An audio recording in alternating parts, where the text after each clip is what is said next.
but just try to ignore that.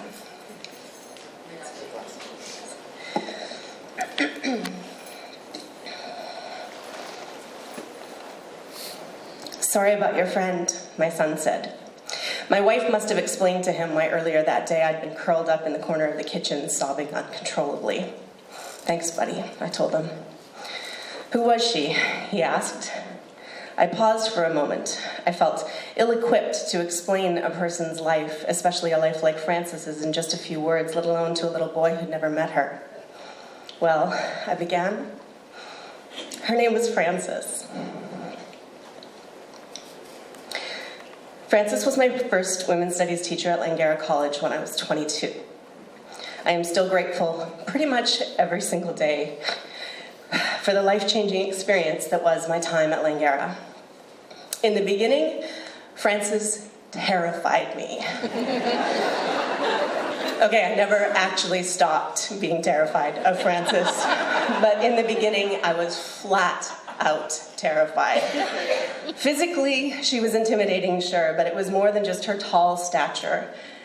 It feels like some kind of lesbian feminist stereotype to say she was an Amazon, but Frances was a damn Amazon.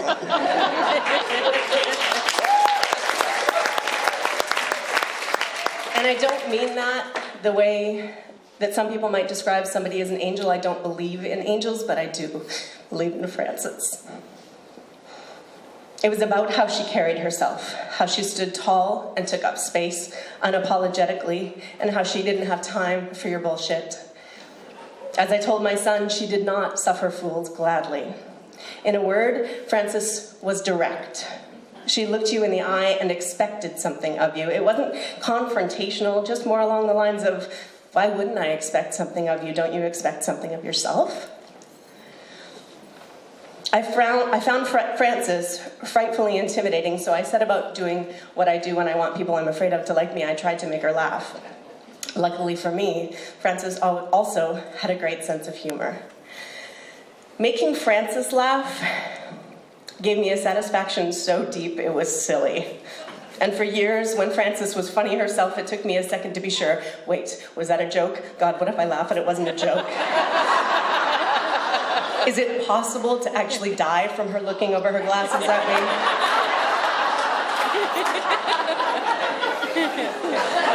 It made the eventual laugh all that much more delicious.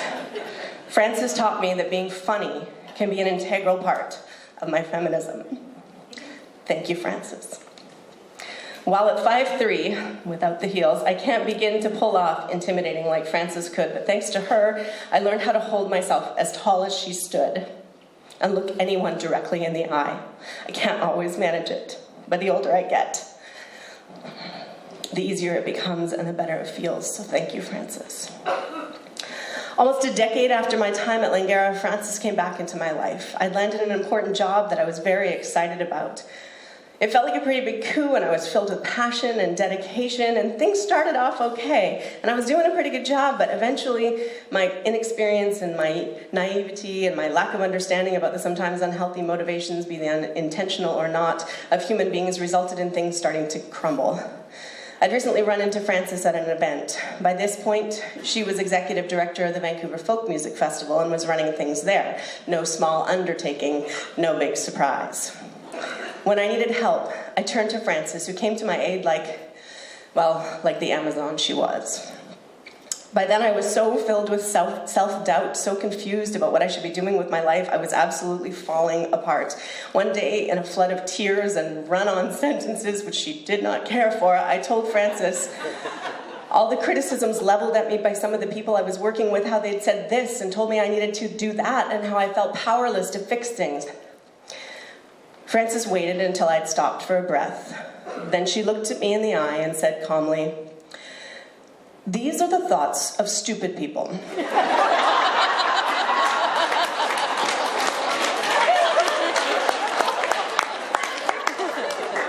You are right here. They are wrong. And that was all it took. And I knew I was going to be okay. And that "these are the thoughts of stupid people" would become one of my most favorite expressions in the entire world.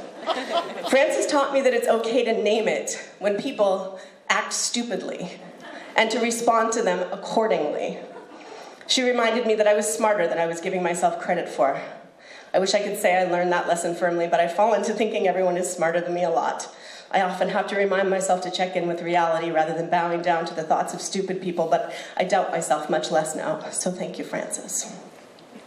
Spending as many years as I did intimidated by Frances, the day she told me one of her secrets brought me much closer to understanding what being bold actually involves. It involves bangles. Anyone who knows Frances will have a hard time imagining her without her signature silver bangles adorning both arms. One day I was preparing for a meeting. I anticipated being confrontational, and I was in a complete panic. Frances jangled her bracelets at me and calmly asked, "Do you think this is jewelry?"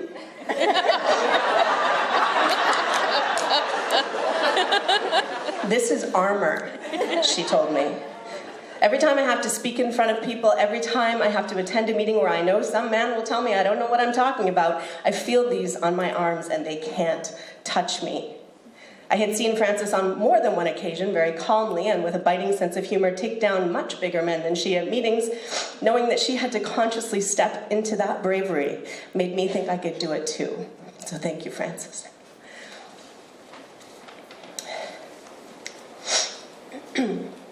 When my mom died suddenly in 2007, my wife Michelle and I spent a month and a days packing up her home.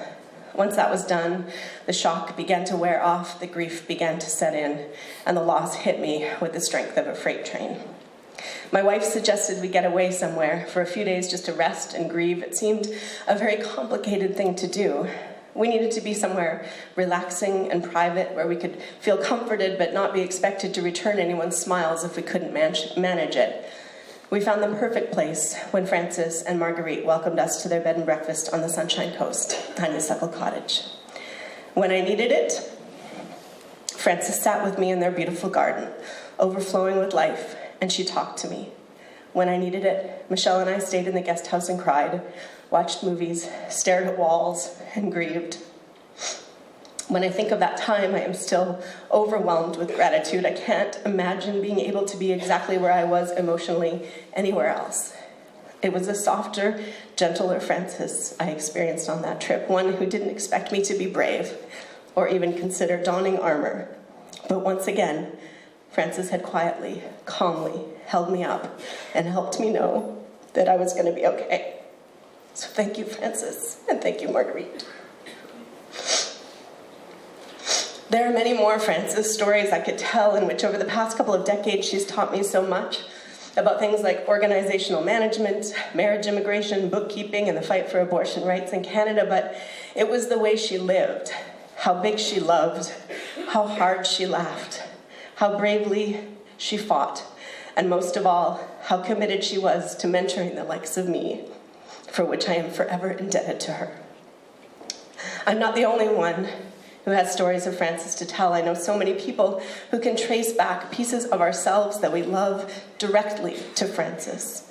She didn't create those pieces, but she held us up so we could figure out how to use them. She looked us in the eye and expected us to figure them out.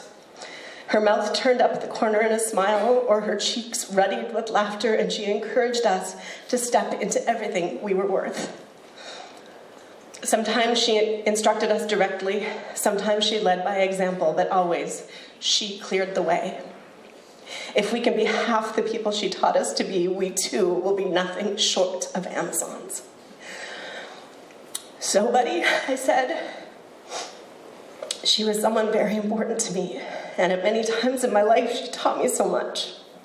I'm really sad that Frances didn't get to live to a very old age, because that's what should have happened. Yeah, he said, I'm sorry you're sad. I took a deep breath and I marveled at the compassion of my boy who had just quietly, calmly sat through all my tearful stories about my teacher, my mentor, my friend, and I was grateful. Later that day, exhausted from crying, I had to get ready to go out and be entertaining at an event. Somehow I felt overwhelmed by the idea, but at the same time, that it was just what I wanted to be doing. Reaching into the cupboard where I keep my jewelry, I pulled out my bangles and a big glittery bracelet. Armored up, I knew I'd been well trained and I could do this. So thank you, Francis, for everything. I love you so much.